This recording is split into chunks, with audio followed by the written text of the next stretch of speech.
Hi, everybody. It's Jessie Corvo. I am part of the substance use certificate program at our college, and we're all part of the case management module right now. So I'm not very computer savvy, so I'm going to do this a couple different ways. I'm going to use a combination of my computer as well as a board that I have constructed, and it basically touches on what my paper was about. So I'll upload the paper. I also have 2 photos that I'll be uploading. The agency that I chose was Sweetser. Sweetser is, if you haven't heard of it, is a very big company in Maine. And it actually has a pretty cool history. I want to see. It won't let me turn the camera, of course, just to be difficult. But I'll show you my board. I did kind of a general history, phone numbers, how to get started, services offered, and you can always find out more at sweetser.org. So I'm just going to set this up here while I talk. And basically, I have a little bit of inside scoop on Sweetser. I worked at Sweetser in 2014, 2015, and there my job was an intake coordinator. So I know a little bit about the company, but doing the research, there's even more that I didn't know. So what I'm going to start with is the history of Sweetser. Sweetser really began in 1828 when women in Portland society, they were considered prominent women in Portland society, petitioned to open the first female orphan asylum in Portland, which is pretty cool. And I have that picture that I'm going to be uploading. It was on the corner of South and Free Street in Portland. And that developed or joined forces with 3 other orphanages in Maine. One was, they used to call it the Little Samaritan School, which was an orphanage for boys. 4 of those orphanages combined, and for a good portion of the century, it was mostly catered to orphans. Then when they joined the orphanages together, it became the orphanages, but it also became kind of more school-based. So for a long time, it was school. Then in 1960, Sweetser's children's homes mostly became institutes for children with behavioral issues, severe emotional, and learning disabilities. So in the 1960s is when it really started to transition into a mental health behavioral entity. And then fast forward to 1980, the company started really seeing that there was a need for more services, and it transitioned into a bigger system of care. So it started to include family-focused care, person-focused care, and community care, and the services started opening up to children and adults with mental health disabilities, substance use disorders, families needing more structure and education on how to deal with these issues. And then over time, that developed today, the services include mental health, behavioral health, crisis, developmental, disability, and recovery services. And under that umbrella, there's a whole lot of different services that Sweetser provides. Some of the, I know it's hard for you guys to see, I'm sorry, it's more just for my timeline really. Some of the services offered are crisis services. The crisis services are a great tool to utilize in the community because they have a hotline that's available all the time. And that crisis line is 888-568-112, or you can text or chat to it. And what that crisis line does is it connects people to a crisis counselor immediately. And that can either be mobile or a crisis unit.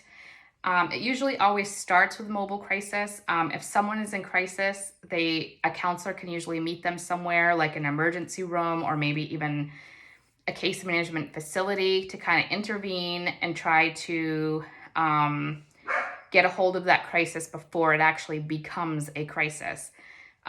Sometimes people are too in crisis mode and they need to go somewhere to settle, and they call that the crisis stabilization unit. And it's really a short term, sometimes it's just overnight, maybe 48 hours of someone being supervised and counseled in an empathetic way so that they can calm down and get that person out of crisis. It's a great thing to have because that's available 24/7. Another great thing kind of connected to that Sweetser has is the intentional warm line. The intentional warm line is mostly peer-based line. It's similar to the suicide hotline. When people call this line, they have somebody immediately to talk to. Sometimes people are in crisis and they don't know what to do. They don't know who to talk to. Maybe they aren't really hooked up with services yet. Or maybe it's in the middle of the night. There's nobody that they can talk to in the middle of the night, but they need to talk to somebody. This line is also 24/7, and people can talk to it. I mean, no, they can't talk to it, but they can call somebody to talk to. And then there's also the Promise line, which is basically Sweetser's main number. And Sweetser actually has several locations. Let's see.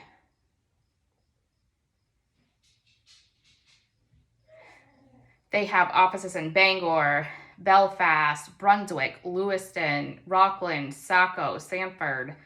They have offices all over. So this line connects no matter who's calling and needing help in the state of Maine. They have an office somewhat nearby, and that line connects them to services to wherever. So, instead of me being in, say, Hebron or something, and I call the Lewiston number, but they don't have the services I need, that line can connect me to there at any time. What's great about Sweetser is that I know that we read somewhere, and I can't remember the term, but basically the term for having all the services under one roof.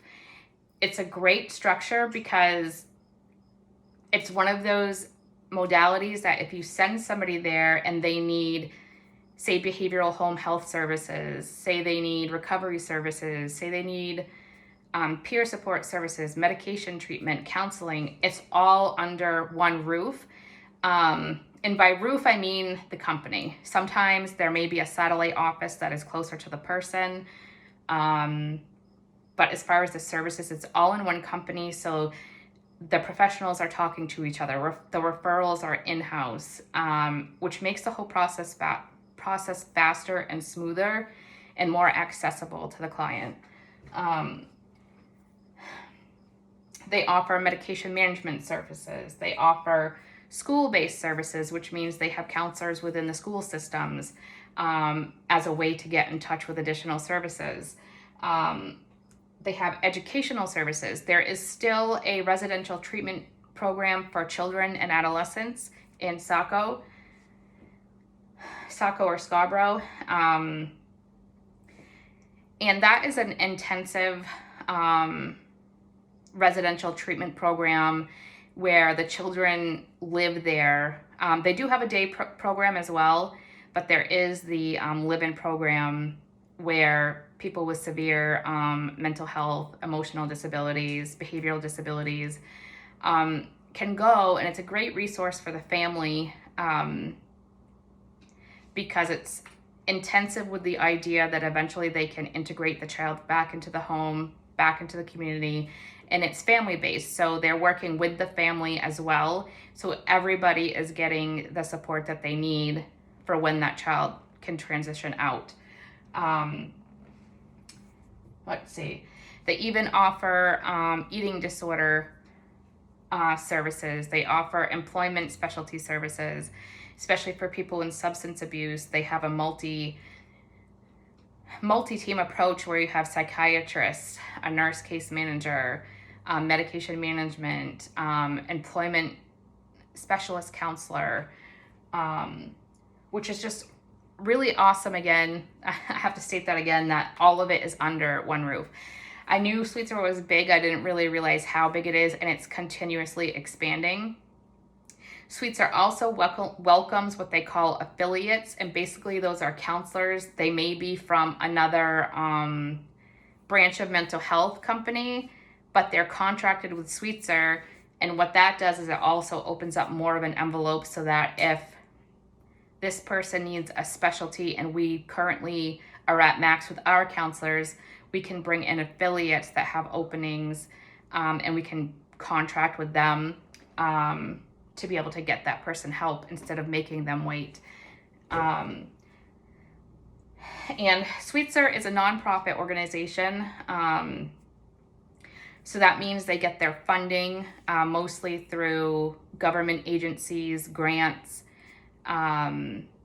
fee for service from schools, and also fundraising and charitable donations, which is great because that means there are multiple avenues that Sweetser can be funded when there's a need. There's multiple avenues to look at versus only one type of funding. And if that funding runs out, there's no luck. So it opens up a lot of doors for them to run that and operate that way. What I really like about Sweetser, and actually what my job was when I was there, was an intake specialist. And what an intake specialist is basically the way that Sweetser has their services set up is that if you weren't directly referred from somewhere, we have walk-in intake assessments. And what that means is someone who's looking for services can walk in off the street during business hours. Sometimes there may be a wait, but they check in at the front. And if there's availabilities that day, an intake specialist can take them right back in their office, which that was me. And that's where we would get the reason they're seeking services, the barriers that they're having, their name, date of birth, demographic information.